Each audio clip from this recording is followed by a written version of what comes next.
tassa bhagavato arahato samma sambuddhassa.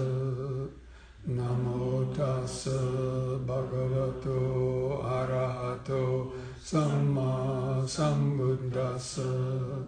Namo tassa bhagavato arahato samma sambuddhassa.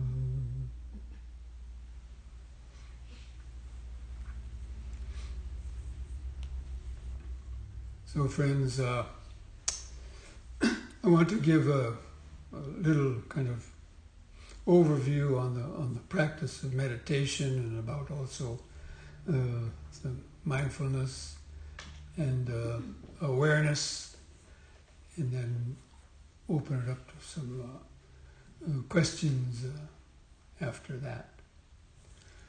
So, as we all know, that the main reason why we meditate, or why the Buddha even developed the system of meditation, was in order for us to overcome the self-wrought suffering, or the self-made suffering that we create within our own minds because of not understanding our mind, not understanding how our mind works, and not understanding what the deeper nature of consciousness is.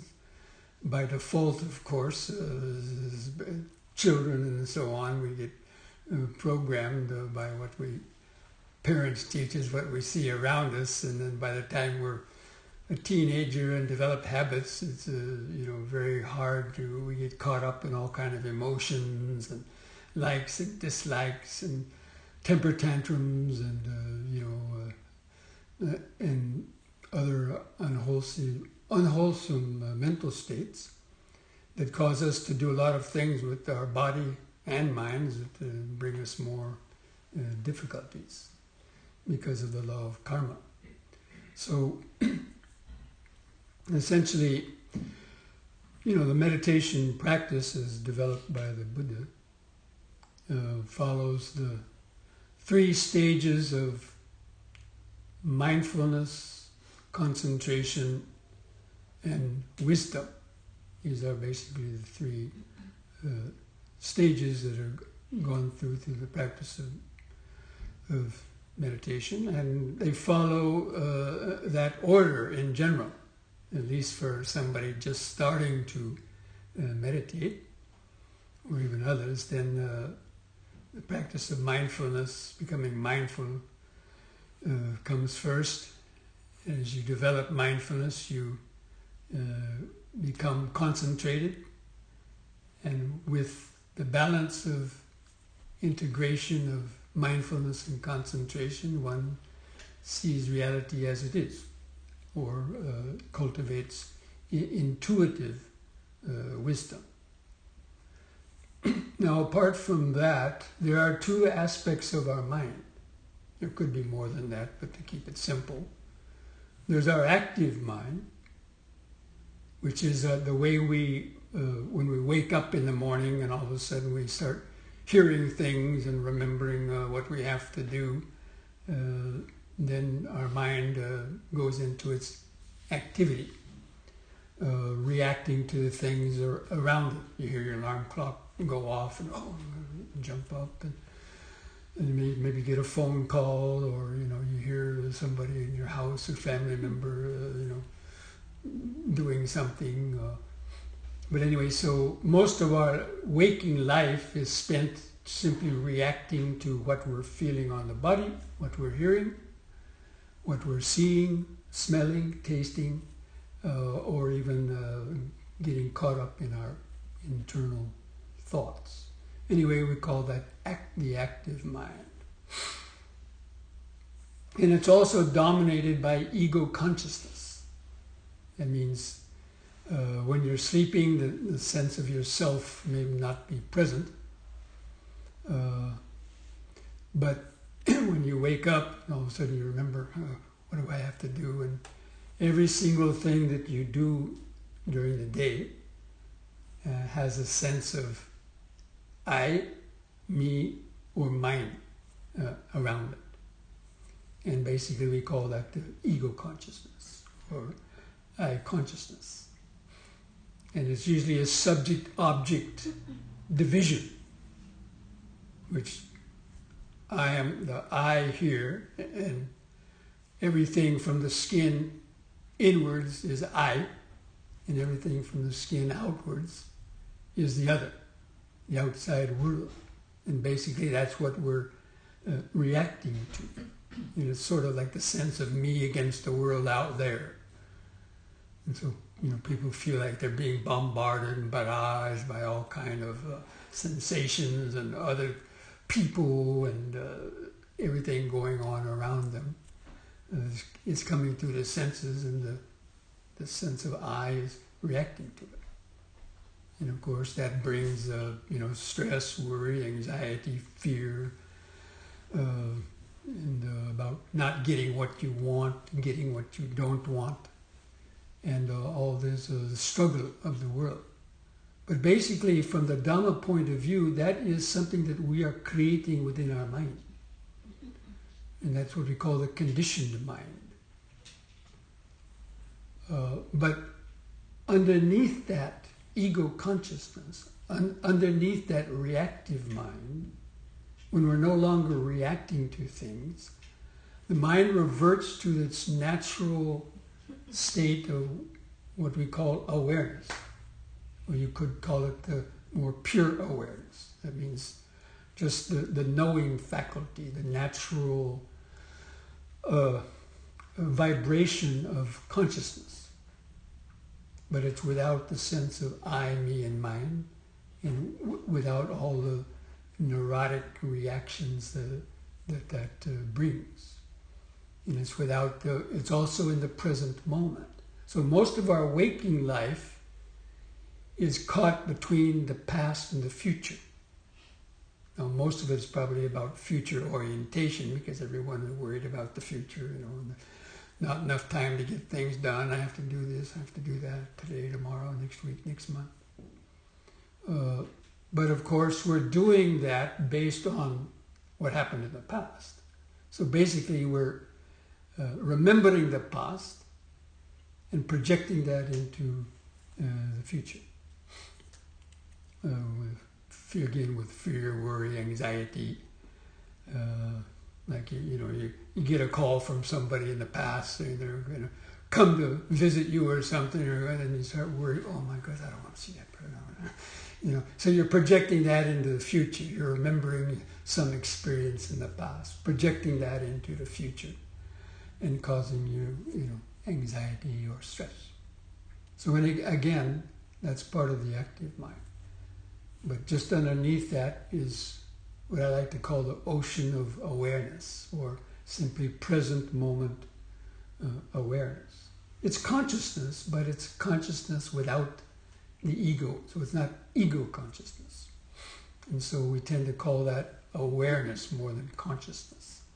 We're going to make those kind of comparisons or distinctions between consciousness and awareness. That's the way that I like to kind of break it down.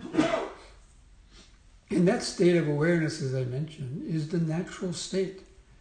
In fact, when you were born as a baby, basically that's what you had. When the baby is born, it doesn't have a developed sense of ego in its mind for the first 6 months, according to child developmental psychologists.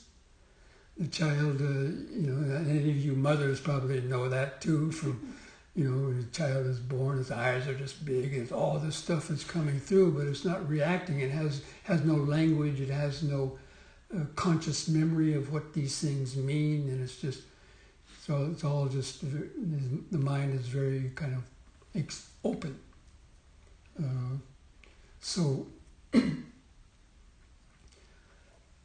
But we've lost that contact with that natural mind.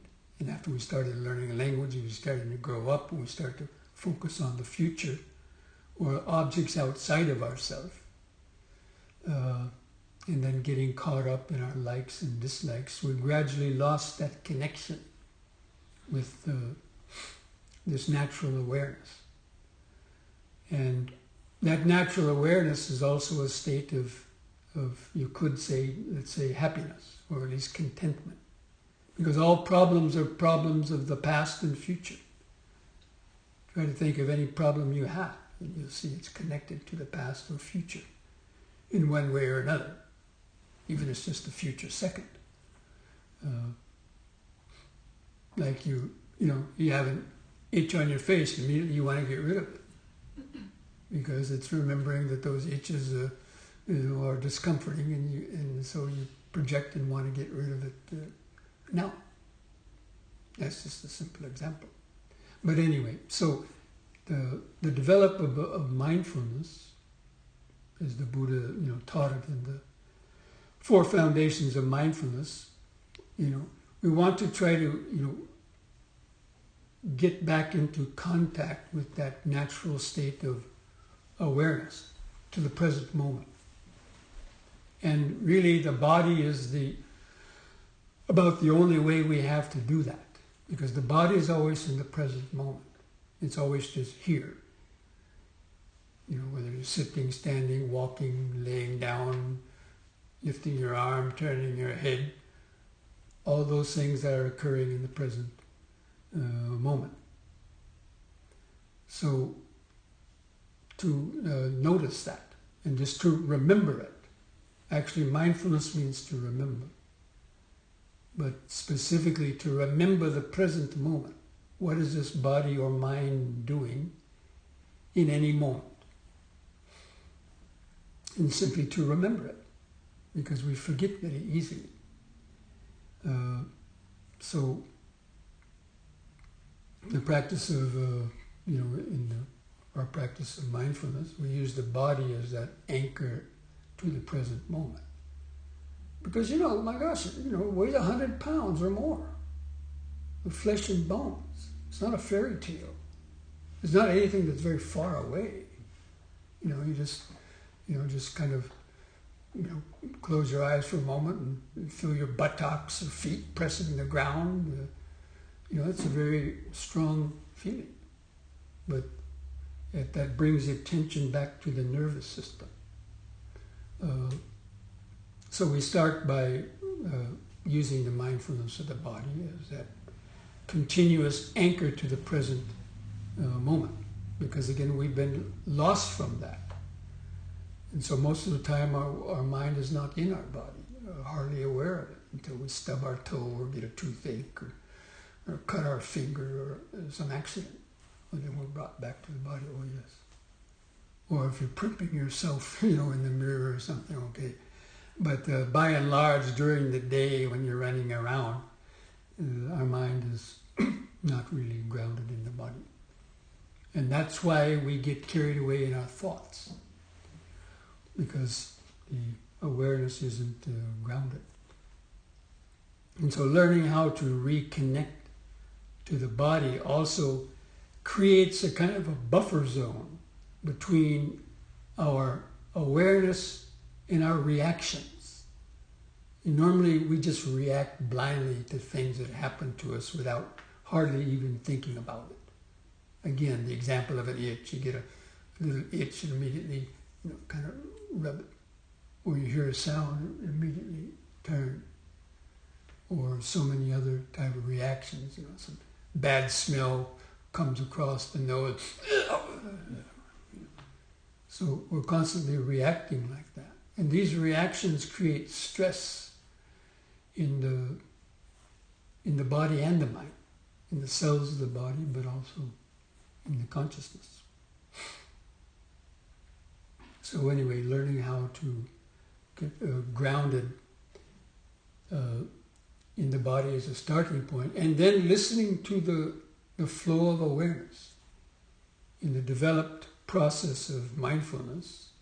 And when we use the body to hold our attention kind of in one spot, so it's not just jumping around neurotically like it normally does. So we develop concentration on the breathing. So the body or the breathing, but as most of you know, I prefer to call it the breathing body. It's not just the body and it's not just breathing, but the whole body basically is breathing. But either one will help hold the attention to the present moment. Breathing is in the present moment.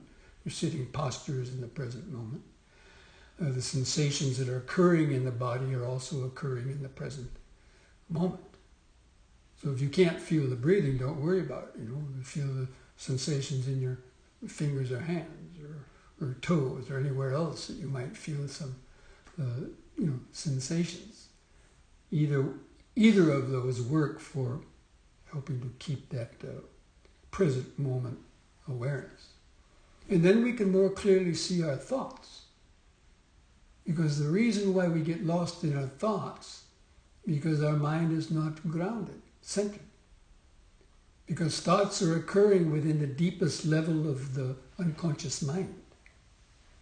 So you hear something, feel something, and that triggers off memory of these sensations, and it's just like a computer works. It matches up dots and dashes and says, oh, this is that, that is this, and all the names and labels and memories come out, but basically just based on vibration.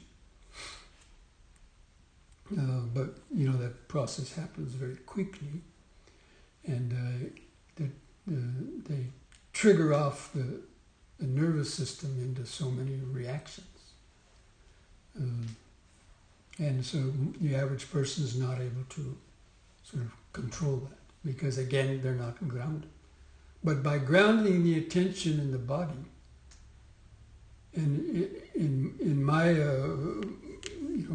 my experience, and also understanding that the body is actually a more effective place to stay focused on than just your breathing.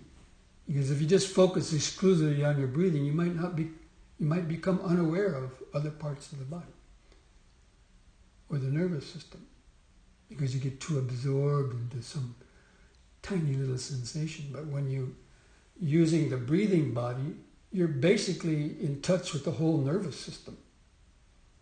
You'll be able to feel sensations from your toes and hands and head and other places in between. And you're like plugged into that organic aliveness. And that's the nervous system, basically. You get plugged back into the nervous system. Because every cell in our body has awareness. That's how this body was created. The first little cells contributed by the mother and father, the consciousness, every time they're subdivided, that awareness, life force and awareness goes into all of them. And they're all connected by what they call the inner internet, or the body's internet. And they all communicate with each other. That's why this body is self-regulating and has so many marvelous interconnected systems to it, because they're communicating with each other. Except for the fact that we've interfered with that, and because of our bad habits, and so now we've lost a lot of that natural understanding or natural wisdom. So anyway, by cultivating mindfulness, and then you get into the flow of what are called the flow of awareness. Rather than just reacting to various stimulations that come to us, and the mind, just rush to the future. We tune in to that flow of awareness. So really what the mind, our active mind, is comprised of is simply moments of hearing, seeing, tasting, smelling, touching, and reacting to those things, or our internal thoughts that are just coming and going from moment to moment. Basically, that's what our life is. From the moment you wake up in the morning, from the moment you were born, into the moment you die, but from the moment you wake up in the morning to the moment you go to sleep at night, your life is simply comprised of the various stimulations that are coming through your senses.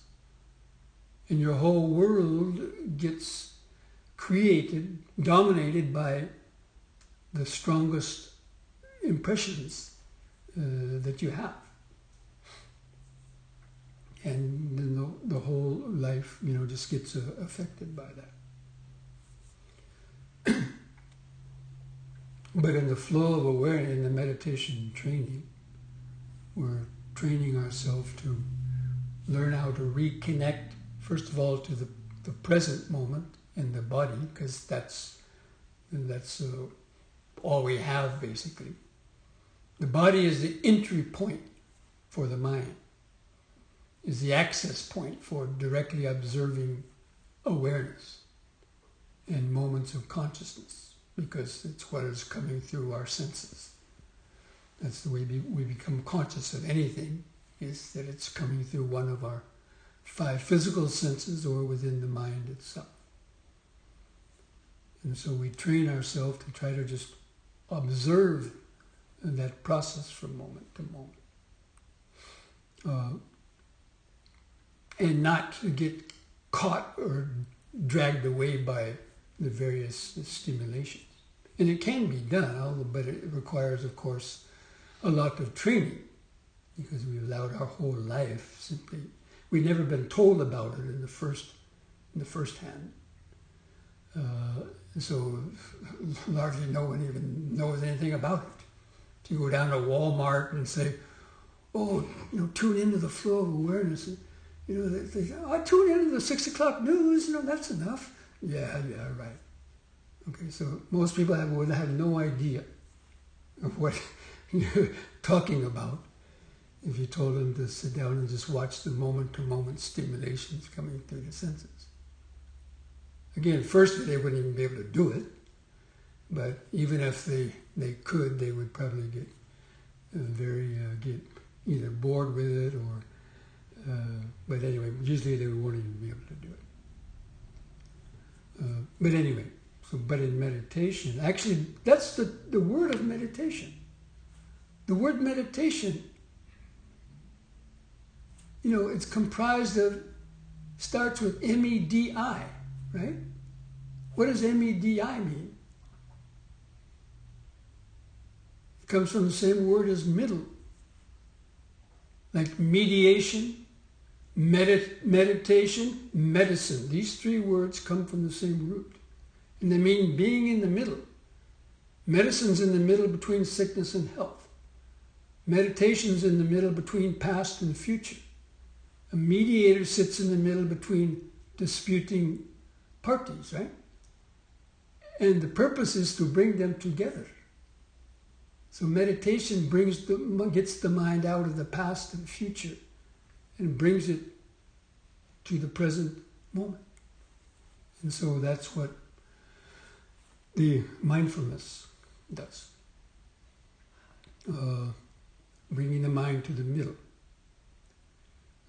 And that's basically that present moment awareness, not allowing it to go out to the past or the future and then reacting to those things. And as you're able to stay in the present moment, and deliberately you tune in. First of all, you tune into the flow of the breathing, right? So you feel the sensations of the in-breath and the pause, the sensations of the out-breath and the pause. And you train the mind on that, the anapanasati, mindfulness of breathing. See how each breath is changing and so on. And that's what the Buddha's instructions were. Breathing in, a person knows I'm breathing in. Breathing out, he knows that I'm breathing out. Knowing a long breath, he knows that it's a long breath. Breathing out a short breath, he knows it's a short breath. So that's observing how the breath changes, but within the present moment. And then knowing that you're sitting, knowing that you're standing, walking. So you enter the flow of present moment awareness, using the body as the starting point. But then as you're centered in the body, naturally you'll hear sounds coming through the ears. And so you just listen to different sounds coming through the ears, but without you're allowing your mind to get carried away by the sound or start thinking about it or reacting to it. So you just make a note of hearing, knowing, understanding that sound is coming through the ear now. But if it triggers off a thought, then you understand, thinking is arising now. as a consequence of the sound, thoughts arise. And that thought may trigger off other thoughts or emotions. And so you just watch that domino effect that's coming through, in that case, the ears. But while you're doing that, you might feel a pain. You might be hearing something coming from over on this side, all of a sudden you start getting a pain in the knee. Now the mind is pulled away from that and starts worrying about the pain in your knee. And of course we allow our mind to get carried away by it.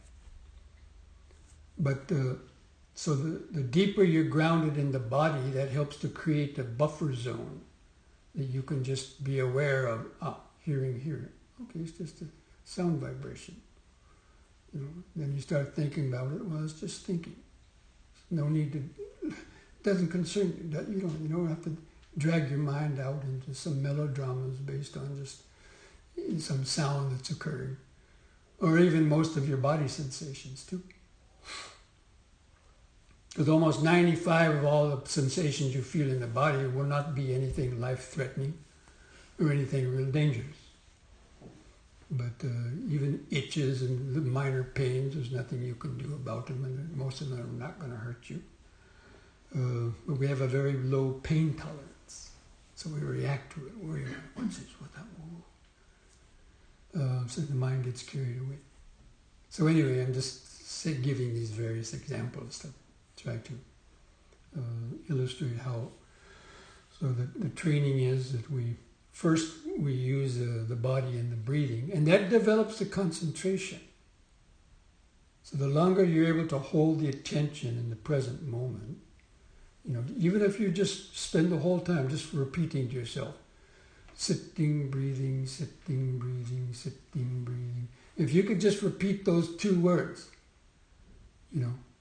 over and over and over again, and not allow any intervening distractions to come in, you would attain a very deep state of concentration very quickly, even in the course of just a few minutes.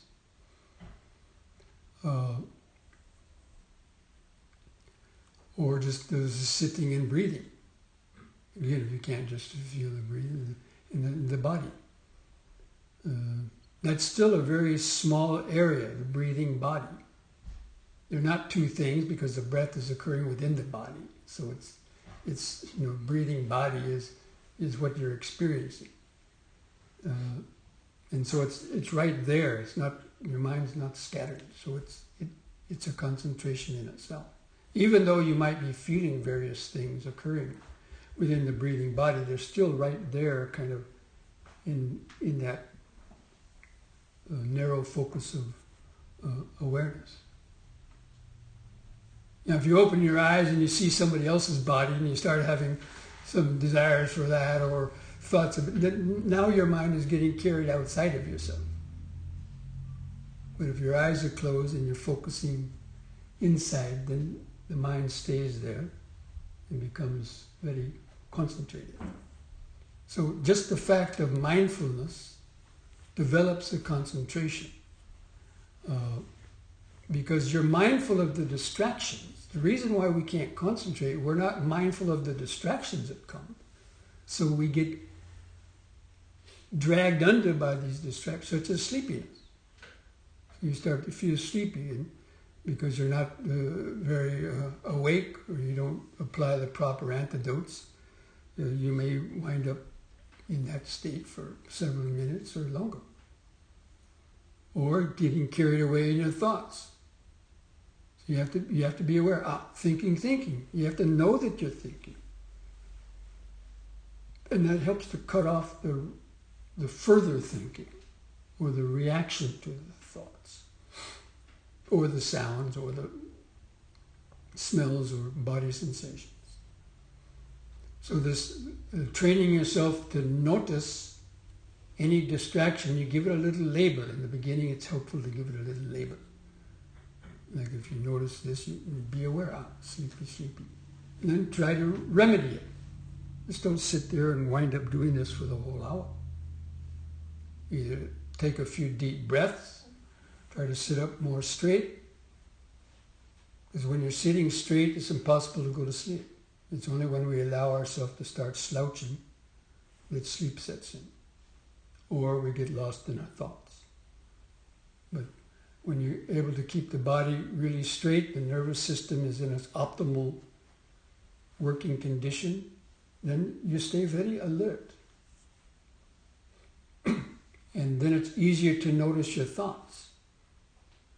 And so when a thought starts to arise, you'll be able to be aware, thinking's arising now. Or just thinking. Or getting angry. Anger's arising. Mind's getting upset now. And we actually try to see these things as impersonal processes. Instead of saying, I am angry, to say, anger's arising in the mind. Not my mind, anger's arising in the mind. The mind's getting upset now. The mind's feeling happy now. And all these different mental states are just basically arising because of conditions, but we tend to want to own them. Again, with the I. It's always trying to appropriate everything. And that's what increases our stress and anxiety. So in mindfulness training, we train ourselves to just understand these things as impersonal processes. Just like, this breathing in, sitting, breathing out, sitting. Not I am breathing or I am sitting, simply sitting, breathing. This body is sitting, breathing. This body is, sound is coming through the ears. Some unpleasant sensation is arising on the skin. A thought is arising in the mind. So that's the way that we train our mind in mindfulness. Now again, it's not easy, but it takes a lot of training, but it definitely can be done. So anyway, coming back to the flow of awareness. Once we're able to tune in and actually open up to the flow of awareness. And the more things you can notice, this is the trick. The more things you can notice, the less time your mind has to think about any particular one. Because there's always something you can notice. So if your mind gets stuck on one thing, there's always a number of other things you can notice. Because you can't fully notice two things at one time. That means fully think about them. But normally our mind gets stuck like a flypaper. Gets stuck on a particular thought or sound or body pain or smell or taste, and forget about everything else. Instead, we open up. Once we've developed that centeredness, that level of concentration, then we open up and to the flow of awareness. And you'll see that, the whole mind is just moments of hearing, seeing, tasting, smelling, touching, and reacting that are coming and going at a very high speed. And we train ourselves just to watch that. But it's the concentration that allows you to remain calm in the midst of that onslaught of so many sight, sound, smells, tastes, and touches. Otherwise, you get overwhelmed by that. It's like you're sitting on train tracks and a freight train was barreling down on you. If you don't have that kind of concentration, then you would be overwhelmed when so many sensory impingements are coming at you. So anyway, as we tune into the flow of awareness, we're training ourselves simply to notice and release, catch and release, as they say in, I guess, in fishing jargon, right? Catch and release, right? So notice and release. That means you hear a sound, don't hold on to it. It just comes and goes. But you hear a sound now, maybe a fly, and then you start worrying, is that fly going to land on me? Oh.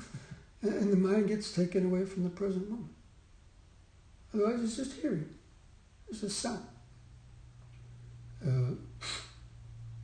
So we tune into the flow of awareness, just moments of hearing, feeling, seeing, tasting, smelling, and touching, just coming and going.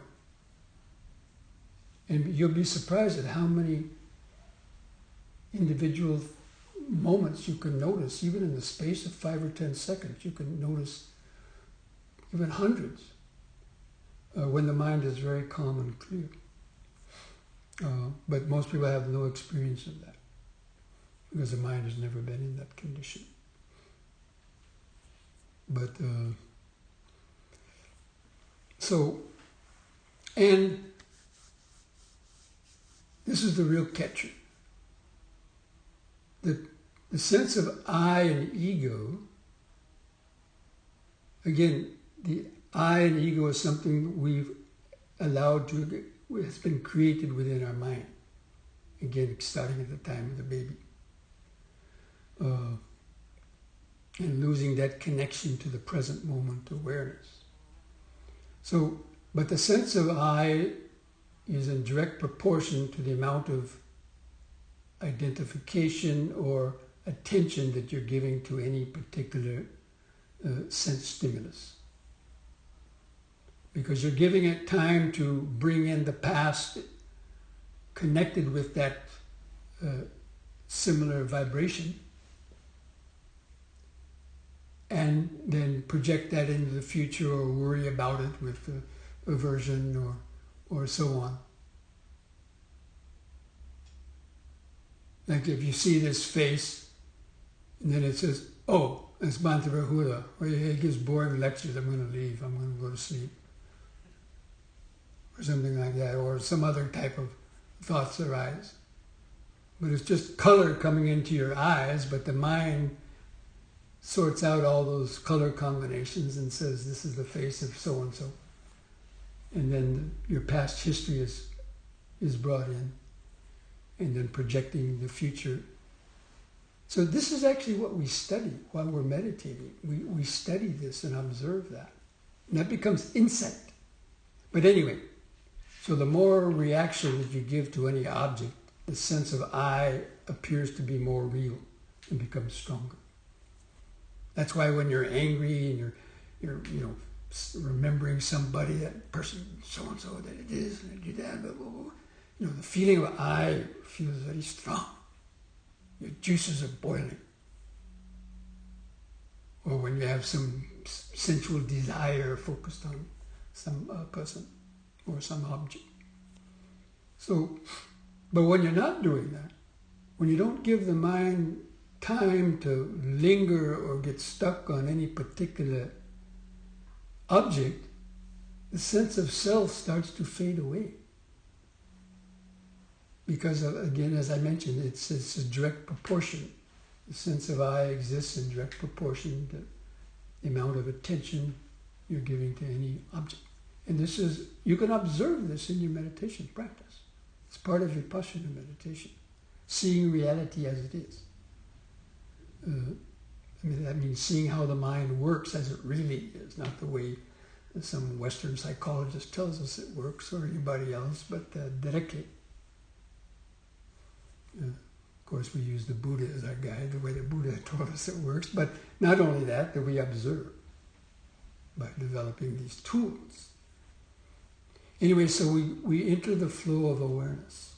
And when you're able to extend that long enough, and just being aware of the constant stream of hearing, seeing, tasting, smelling, touching, pleasure, pain,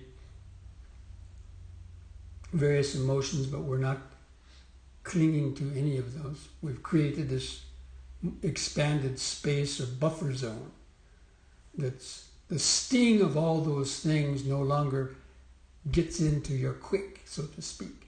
So like an invisible shield is created. That's one of the functions of mindfulness and wisdom. It's like creates an invisible shield that the incoming missiles and stimuli of the external world, they kind of bounce off of wisdom. They kind of enter a bit, but then they bounce off the shield by your understanding of anicca, dukkha, and anatta. That's the invisible shield that deflects those stimulations from getting into your unconscious mind or disturbing that level of peace. And so that's what the flow of awareness is, that flow of natural awareness. It's just centered in the present moment. It's grounded in the body.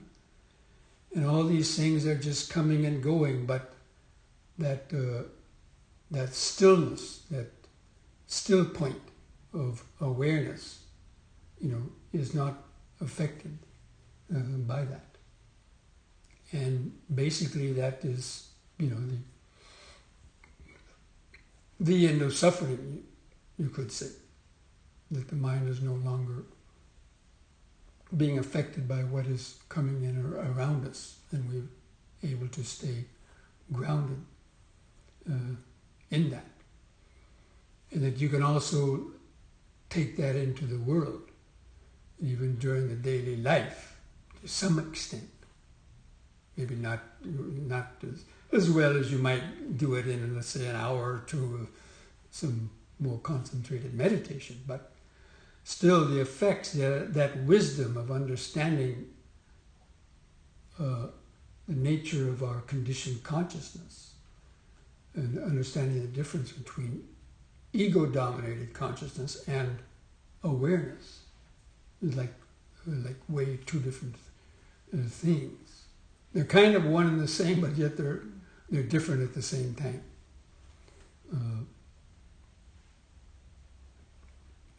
Because even somebody like the Buddha,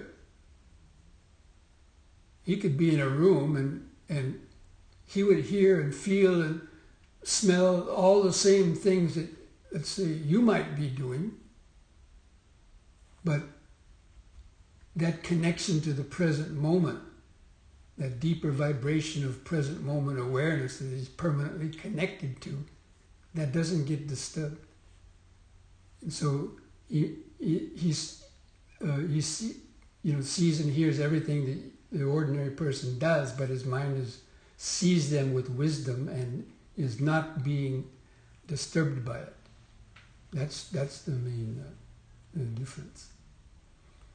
And it's a state that, can be cultivated, although again, it's not easy, because we've made it not easy. It should be the most easiest thing in the world. Awareness should be our natural birthright. The natural condition of our consciousness is awareness. But again, we know nothing about it because we've been dominated by the ego consciousness and programmed to react to things since we were young. And so it's very difficult to overcome that. But by following the guidelines of the Buddha, the Noble Eightfold Path, and developing meditation in the right way, especially in the integration of mindfulness, concentration, and wisdom, gradually over a period of many years or even longer for a lot of people. But anyway, it can gradually be done. To be able to remain aware and grounded in the midst of activities and things going on around you. That is the true sort of mastery of your mind. Mastery of your mind isn't going into a quiet room and just concentrating on something and, if you're lucky, somehow the mind gets concentrated and you get full of piti and sukha or bliss for an hour or more, but when you come out and you go outside, you start getting bothered by the mosquitoes or getting disturbed by what other people might be saying or doing. That's not mastery of the mind. Mastery of the mind is being able to maintain that equanimity and understanding and inner peace in the midst of things that are going on. So anyway, I just wanted to kind of give a little brief overview of that practice. And now, if any of you have any questions based on anything I might have been mentioning, try to address that. Yes? One thing you spoke of resonated with me when you were discussing focusing on a single point and whether that can be detrimental at times if we're too too focused, too stressed on a single area. So can you speak to, I guess, a balance of, because what I'm thinking of is, I've taken some Goenka 10-day Vipassana courses, and in the first 3 days, that's the version of Anapana that is taught, is to just focus here. And it's interesting that you bring that up, to focus inside the nostrils, that is. And I think it does come, maybe people do stress within that, being just focused. So I guess my question is, the purpose seems to be able to have finer and finer sense of sensation at a single point. Is that a useful, that seems to be the intent. But can we do that with kind of a fuller, kind of more body awareness and relaxation, I guess? Yeah, that's a good question, because other people have also, including myself, because I also took a Goenka, one of these Goenka courses even before I started studying any other kinds of Vipassana. But the reason why they have you just do that for 3 days is because if you do it longer than 3 days, and yeah, the idea is you want to try to feel subtler vibrations, but that's going to be useful when you focus on the body later. But if you limit it and keep that little sensation at the tip of the nose longer than 3 days, usually, you start to get too attached to it, too attached to the inner quietness and the bliss. And you might start seeing nimittas or light and the body flooded with bliss that comes with this deeper form of concentration, and people get stuck on it. They won't want to come back out into the body because there's too many pains there. So it becomes a trap. That's why in the form that I normally advise people in Vipassana training or mindfulness practice, that we don't focus necessarily here, but we try to feel the expanding and contracting sensations in the middle of the body, because there's kind of more of them and they're kind of grosser. But it's still a concentration, as I already had described. And at the same time, while you are developing that, you might notice, some sensation on the body just nearby, right? Or start around. So because the attention is kept it's more open, but yet it's still concentrated. That's what I like to call concentrated awareness. This is a term I like to use. Concentrated awareness. Rather than just awareness, or just concentrated awareness. That means we've used the breath to narrow our focus down, but not to the exclusive point of blocking everything else out. And then we kind of keep it open and gradually open it so that we can notice this flow of impermanence. But that initial concentration helps to create that connection to the present moment. And so, that gentle expanding and contracting of your abdomen or your rib cage or chest, or these different movements, it keeps the mind awake, but at the same time there's other things happening too, so you naturally will notice those. It's just like a mirror. If I have a mirror up behind me, you might be focusing, you could focus on my face, but if something happened over here, you'd probably be able to see it. Or if something over here, without distracting your attention, you know something's happening over there. Then, if need be, you could divert your attention a bit if it was something dangerous, and then bring it back. But ordinarily, you wouldn't, have that kind of, control to do that, because we'd get more distracted. So, what is called, I also like to call it floating concentration. So even at some point your breath might even disappear and it might not be there anymore, but the mind will be rested in the present moment. That's also a state of concentration, even if you don't have an object to concentrate on. Because the purpose of an object is to get concentrated. But concentration means the mind's resting in the present moment without any distraction. That's the definition of jhana. And the one-pointedness of jhana is the point of the present moment. That means the mind has been brought to oneness. All of its scattered energies have been brought together and is centered in the middle. That's concentration. It doesn't mean absorbed or lost in one object. I mean, you can do that, but I don't think that the Buddha never recommended that kind. Not for mindfulness training. So anyway, so that's how you balance the mindfulness and the concentration. First, we want to get that centeredness and groundedness in using the breathing, so it's there without having to pay much attention to it. You kind of feel it there in the background. And it's sort of like you have 50% of your attention is maybe aware of the breathing, but 50% of your attention is on like reserve and kind of expanded. And so if it hears something, it hears a sound arising and vanishing, or it feels a sensation arising and vanishing, or if it's a pain, it kind of alerts you and you can kind of observe it and tell yourself, okay, relax, it's not that bad, and kind of just let the pain be there while you're still noticing other things coming and going. So as you tune into that flow of awareness again, the sense of self and I starts to fade away, because again, the sense of I is created by our attachment and identification with whatever is coming through the senses.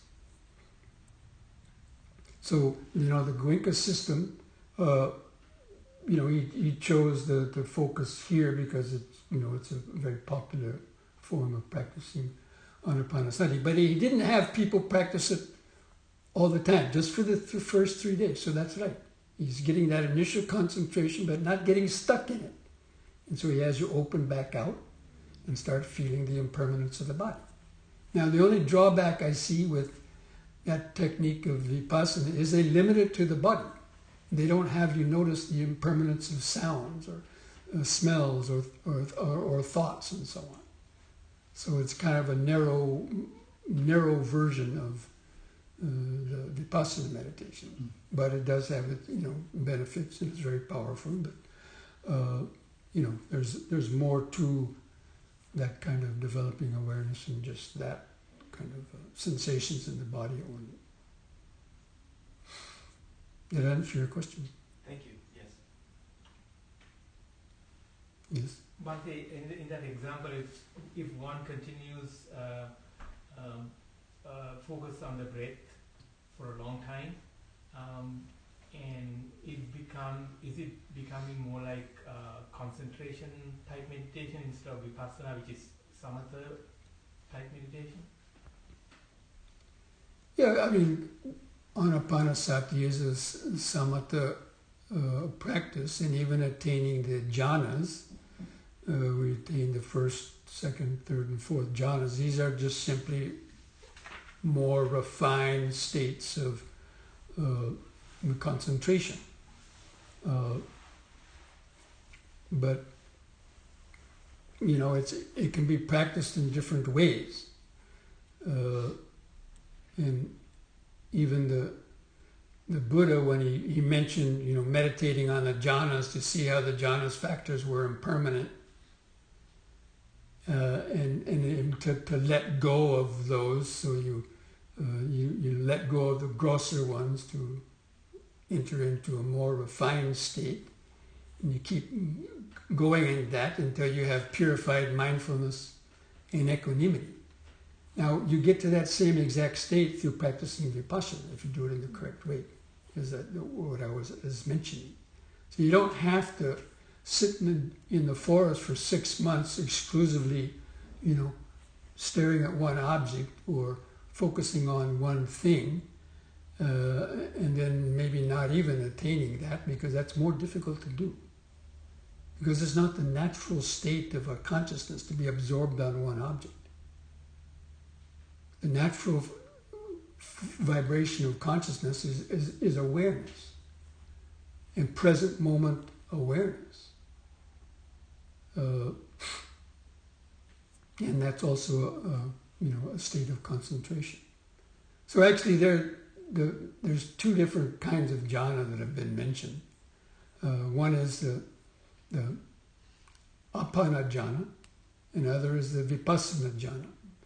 So apana jhana is traditionally associated with just focusing on one object, let's say a red colored disc or a white colored disc, and try to gain the after image, and so everything else is blotted out and your whole mind just becomes covered over with white or yellow or red, or if you're doing the anapana,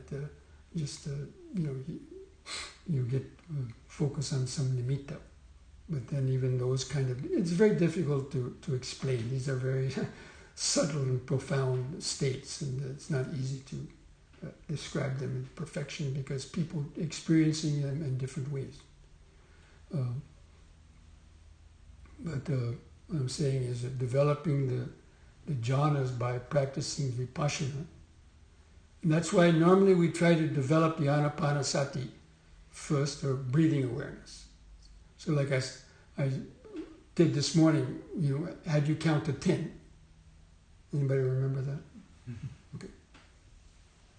Now if you can count your breaths from 1 to 10 without getting lost, and be able to feel every little nuance of the in-breath and the out-breath, and you remember the counting from 1 to 10 without getting lost, that's what I would call level 1 meditation. I mean, that's just an arbitrary term, and I just could have made that up. But let's say, it's almost a miracle for most people, because most people wouldn't be able to do it. But you could go on and you could reverse the count from 10 back to 1. If you can go from 1 to 10 and from 10 back to 1 without the mind not skipping a beat, or at least not getting lost in thoughts. You could have wandering thoughts coming in and out, but it wouldn't really divert your attention from the breathing. You would be in a good state of meditation. I'm not going to call it a jhana or anything. Sometimes the Vipassana meditators call it a momentary concentration, or it could be access concentration. But it's a state just less than full absorption. But you still get the very pleasant feelings from that, and so on. And it helps to keep your mind focused. So that's about the level, all that you really need to practice Vipassana, is to be able to develop that kind of centeredness or concentration, where you could, let's say, count from 1 to 10 or back to 1, or repeat that several times.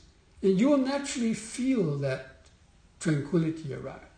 Because when the mind stops wandering so much and it's neurotic, wanting to scratch and itch and rub every little thing that comes on the body, you start to experience a deeper stillness. It's a nervous system equilibrium. And that's the point where then you're not going to be distracted when you observe painful sensations, or you open up and you're hearing various sounds coming through. The mind has already, gotten this connection with this level of tranquility, so it can, observe the flow of phenomena without getting carried away or overly distracted by them.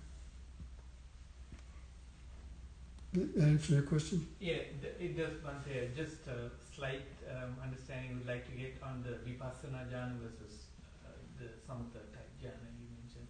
Is that mainly the steady state concentration, like samadhi? Is that what you... No, it's following the 7 factors of enlightenment. In fact, there's a few people here who went to the 7 factors of enlightenment retreat in Bhavana last week.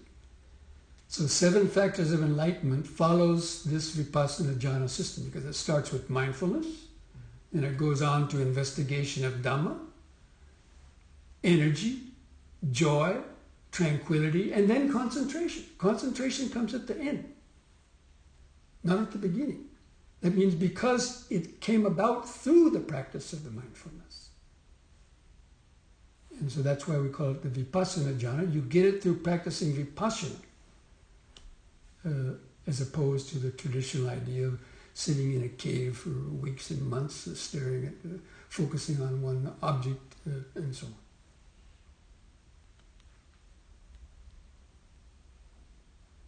So I find that process, even though it's not easy, it's probably easier for more people. Because having the right conditions to exclusively block out the world and focus on one little object, it's very, very difficult.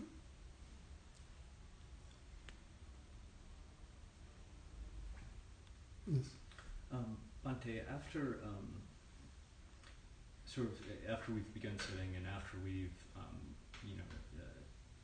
in the beginning of the session sort of developed our concentration to a point where we feel it's relatively steady on the breathing body, and we start to open up our awareness to sensation as they occur. Do we treat thoughts in the same way that we would treat physical sensations, sounds, tastes, and so on, right? You just don't latch onto them, watch them arise. Yes, it's just a moment of thinking. Treat them no differently. Or you can a moment of anger is arising, right, or a moment of desire is arising, or a moment of sadness is arising, or a moment of confusion is arising. Just consider them another. Yeah, that's part of chittanupassana. Yeah. Right. Or when we get lost, even notice Yes, by labeling it, Yes. it helps to create a kind of a little distance from being sucked into its vortex. So that's why the concentration is what creates that buffer zone. And we have a split cutting edge second or two where we can reflect on this. Is this really going to be necessary to react to? And to let it go and to stay connected to the breathing body. I think I still have old habits of... But thoughts are more clever. Now sounds, it's quite easy to kind of listen to them, and you hear, 3 arising and vanishing in a row, right? Okay, it's clear, or even some other body sensations. But thoughts are more subtle, and they don't just come like that, they kind of gradually get into the nervous system, and before we know it, we're carried away. So thoughts are a little bit more difficult to observe in that way. But it can be. The more concentration you have, sometimes you see a thought just flash into the mind, just like all of a sudden a thought of your mother flashes into the mind. It shocks you almost, how clear it is. But again, but it requires a deeper level of concentration to have that detachment from your thoughts than to have detachment from your body sensations or sounds, because most of those are not life-threatening, or you're not so personally involved, but your thoughts and emotions, your jealousy, your anger, and that's stronger connected to the ego, you see. Thoughts they're more bound up with our ego. We've invested so much energy in, perpetrating our anger and desires and attachments to all these things. So that's why we normally train on the body first, and then by noticing how quickly certain sensations come, then we're at a better advantage to see that little blip on the radar screen when the urges actually are better to start with than thoughts, because an urge is like a reaction to an unpleasant sensation. So you feel a little pain, you see that urge, that the contraction of the nervous system to kind of pull away from that. And you can pain, or aversion. So if you can train yourself to see those, then you'll be in a much more advantageous position to notice the subtler thoughts as they're starting to arise. So it's a gradual training. And one leads to the other. The body is a stepping stone to feelings. Feelings is a stepping stone to thoughts, and thoughts are stepping stones to controlling your reactions. Those urges also apply to craving, like when we gravitate for ice cream, or the urge, for food, or the urge to see the movie as opposed to doing something else. Yes, of course. That's part of it. Yes, any urge. But when you're sitting in meditation, probably the first ones are going to be reactions to pain. You know, the urge to want to move your body, right, because of the pain. Or if if you get your mouth is really dry, the urge to want to take a drink of water, for example. Okay, so like that, we just if you can notice those urges and just be aware of urging, and see how the muscles are tightening up. Kind of feel where other reaction, that urge is causing other reactions in the body too, and to observe those and to relax around them. And you'll see the urge will disappear if you don't give into it, and it'll disappear very shortly. It may come back again, but the quicker you notice it, and the quicker you start getting interested in some other type of things, you forget all about the urge to want to do those things.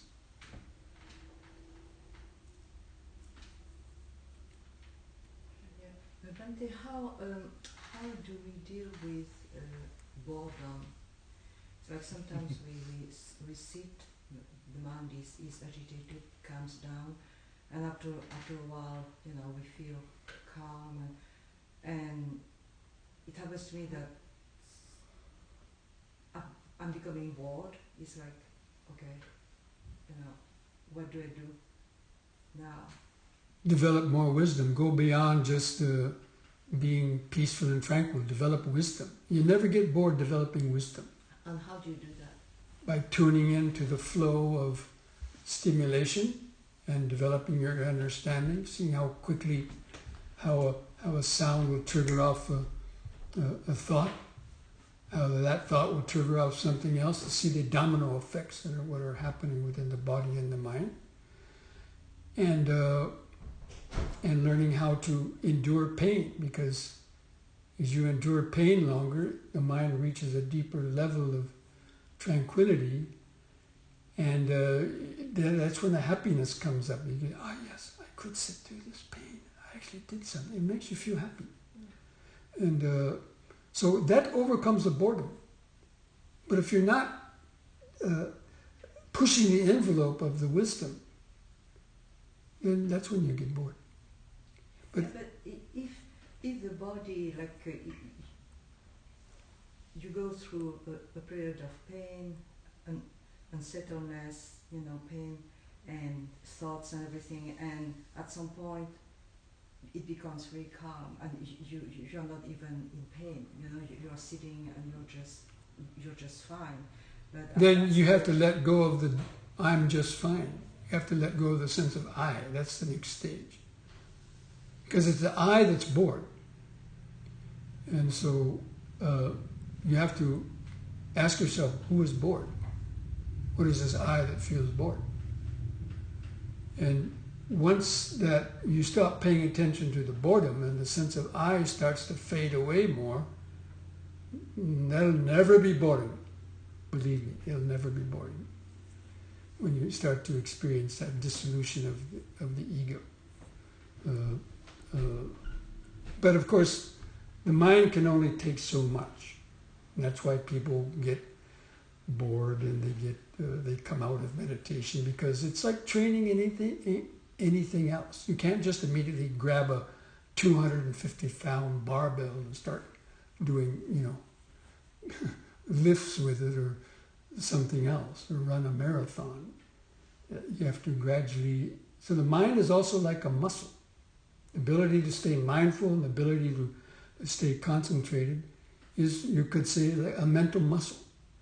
And you have to, that's why for most people they have to do it in graduated bursts. First, to meditate for, 15 minutes, and then for, 20 minutes, and then 30 minutes, and then keep, and as you start to feel the effects of that, you'll want to meditate more, but at a certain point there is still a limit. And so, you may still get bored, but it's because you've come to what you normally experience and you haven't gone beyond it yet. So that's why you should never be satisfied with any type of meditation that you get, because once you become satisfied, that's when you get bored. It's like with drugs or anything else. You're taking more. So that's why the development of wisdom, as it keeps peeling away layers and layers of unconscious reaction, and that especially the wisdom of no self, and letting that sense of self disappear. That is what really reaches a different level, and then you probably wouldn't get bored. But at some point you have to come out of meditation. But certainly if you come out before an hour, that means it's really boredom, because. But if it is 3 hours, like you're sitting 3 hours and it's just quiet, peaceful, but it's like... No, it shouldn't be quiet and peaceful. It should never be quiet and peaceful. There should always be awareness. Yeah. But it can be still boring. That's because the ego is bored. That's because you haven't gone beyond me. I am meditating. It's expecting something to get better, and it's not, so you get bored.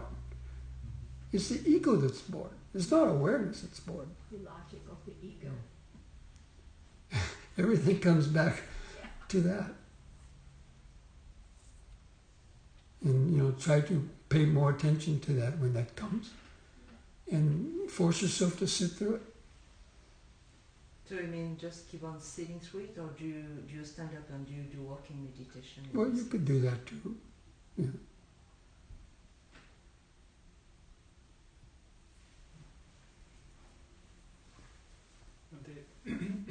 I wanted to ask a follow-up question about what you discussed about the urges that we get. Sometimes it seems like there are very strong urges, and sometimes a little more subtle ones, but both seem to emerge with the sense of I. The urges seems to be like the I that's in control. Of course. Mm-hmm. The stronger the urge, the more pronounced.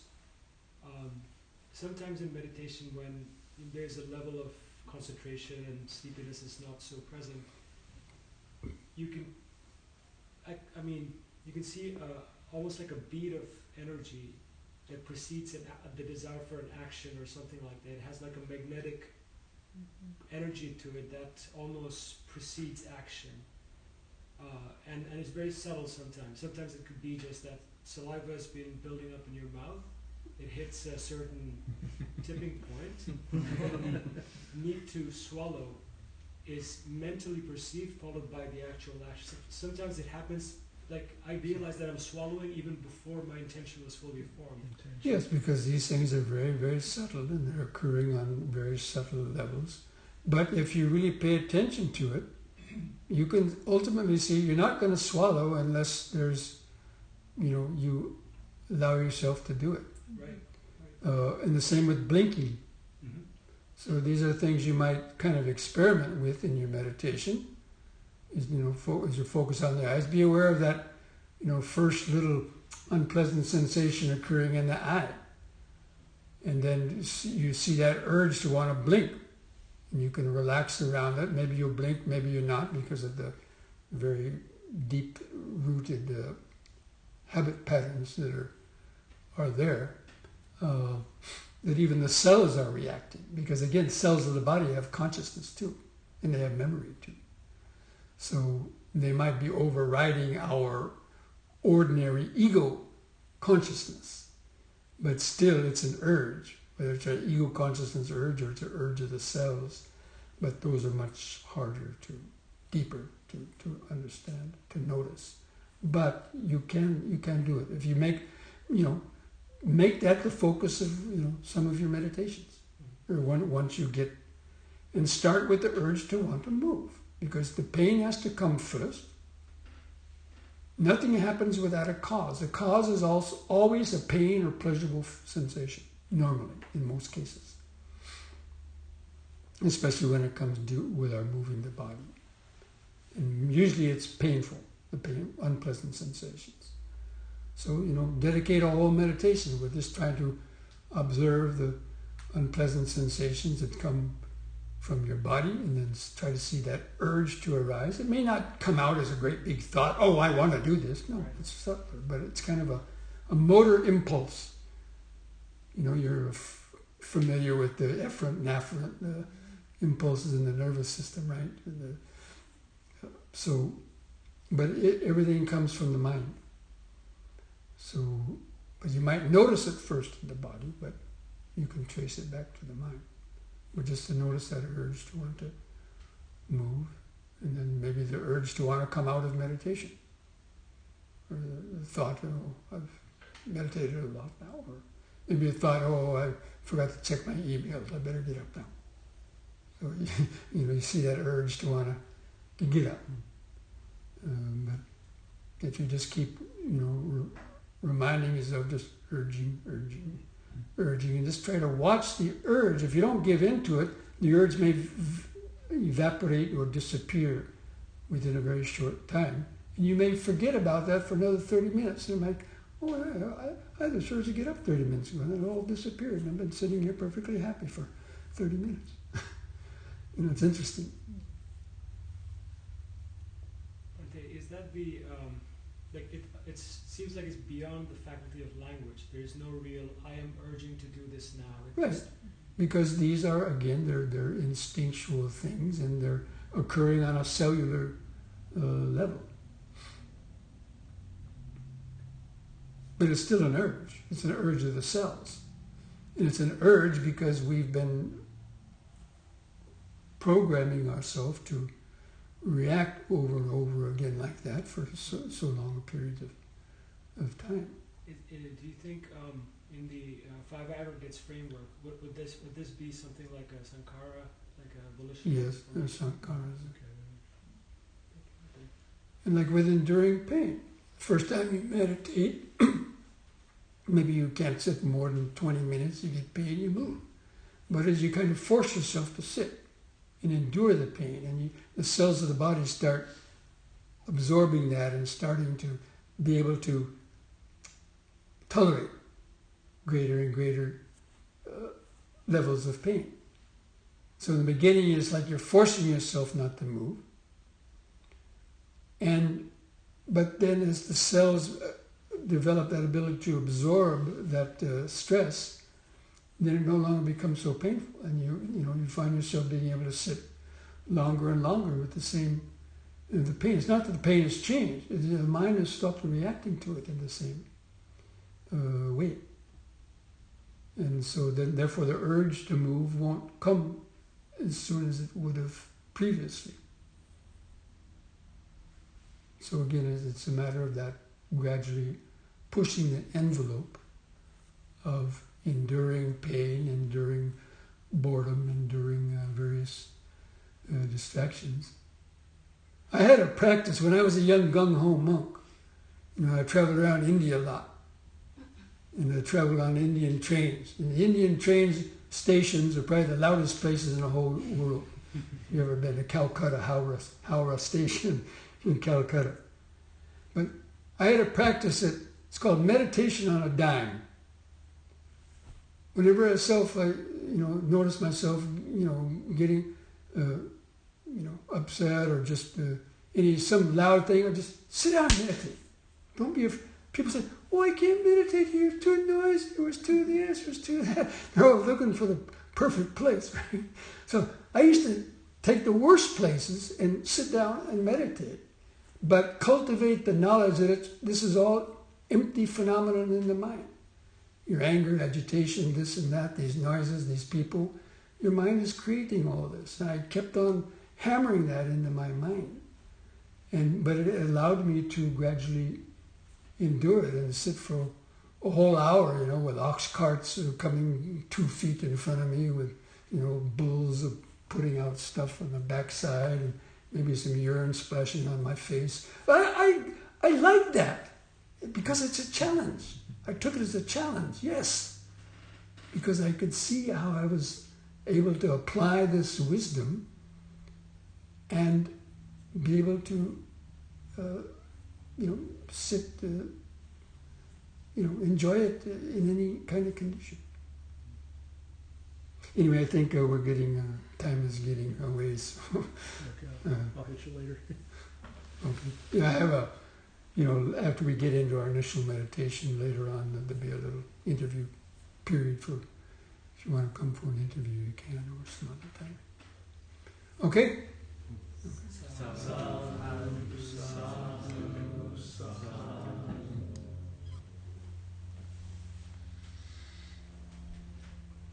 I'm sorry, Prashant said it was going to be short, and I was twice as long.